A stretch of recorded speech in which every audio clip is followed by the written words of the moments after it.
Assalamualaikum. Waalaikumsalam. Apa kabar, Bu? Alhamdulillah baik. Silakan duduk, Bu. Ada yang saya bisa bantu, Bu? Oh iya, jadi untuk saat ini kedatangan saya, mohon waktunya sebentar. Saya ingin berbincang-bincang dengan Ibu Ya. terkait saya ingin berbagi hasil kajian singkat saya yang sudah saya lakukan Ya. terkait praktik pendidikan inklusif. Jadi langsung saja, Bu ya. Oh, iya, Jadi silakan. pada kegiatan sebelumnya saya sudah melakukan kajian terhadap dua narasumber. Yang pertama tentang program pembelajaran individual atau yang disingkat dengan PPI, dan kedua hasil sistematik review mengenai diferensiasi dan individualisasi dalam pendidikan inklusif. Oh, iya. Jadi kegiatannya itu sangat menarik sekali. Iya, Bu, iya. Lalu apa dampaknya untuk pekerjaan bagi kami sebagai guru? Jadi begini, dalam kajian itu saya menemukan satu pesan penting bahwa peserta didik tidak selalu harus dilayani dengan pendekatan pembelajaran yang sama. Jadi sehingga kita perlu melakukan penyesuaian berdasarkan kebutuhan masing-masing. Nah, menurut saya dampaknya yang harus dilakukan itu cukup besar, di mana peran guru itu muncul ketika ada masalah perilaku atau layanan untuk peserta didik, dan ini menjadi bagian penting dalam membantu guru memahami kebutuhan peserta didik. Jadi begini, Bu, dari hasil kajian itu praktik yang dianggap efektif dalam pendidikan inklusif itu meliputi yang pertama kolaborasi antar guru, yang kedua melakukan modifikasi asesmen, kemudian kita melakukan penyesuaian materi pembelajaran, lalu kita melakukan pengelompokan peserta didik yang lebih fleksibel sesuai dengan kebutuhan mereka. Kemudian setelah itu kita memberikan umpan balik secara individual, dan kemudian kita melakukan dukungan secara personal kepada peserta didik.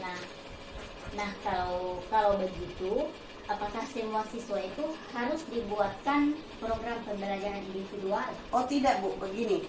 Jadi artinya begini, guru itu dapat kita saling berkolaborasi memetakan kebutuhan belajar dan sosial emosional dari peserta didik. Kemudian kita bisa memberikan masukan kepada guru-guru lain, guru mata pelajaran lain terkait strategi pendampingannya. Nah, kemudian kita bisa membantu melakukan penyusunan target belajar secara realistis untuk seluruh peserta didik yang membutuhkan layanan khusus.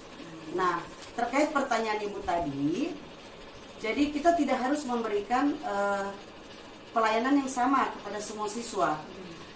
Jadi dari yang saya pahami, PPI itu dia digunakan ketika peserta didik ini memang benar-benar membutuhkan penyesuaian. Nah, jadi untuk sebagian besar siswa, dia cukup dilakukan dengan sistem diferensiasi pembelajaran di kelas.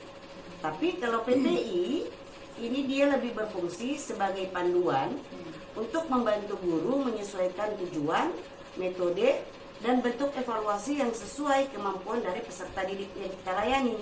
Nah, jadi di sini kita bukan membuat standar yang berbeda, tetapi kita membantu siswa untuk mencapai tujuan belajar yang lebih sesuai dengan kondisinya. Oh, begitu ya, Bu ya. Jadi ada lagi pertanyaan dari saya lagi. Ya. Bagaimana kalau guru ini merasa menambah beban administrasi? Itu kan dia yang sering terjadi masalahnya. Dan jadi menurut saya, Bu, itu tantangannya kita. Jadi itu tantangannya kita, dan itu memang tantangan yang sering muncul.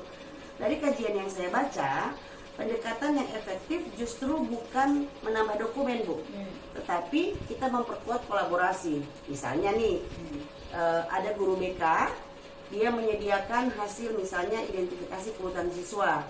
Kemudian guru mata pelajaran itu melakukan penyesuaian strategi belajar.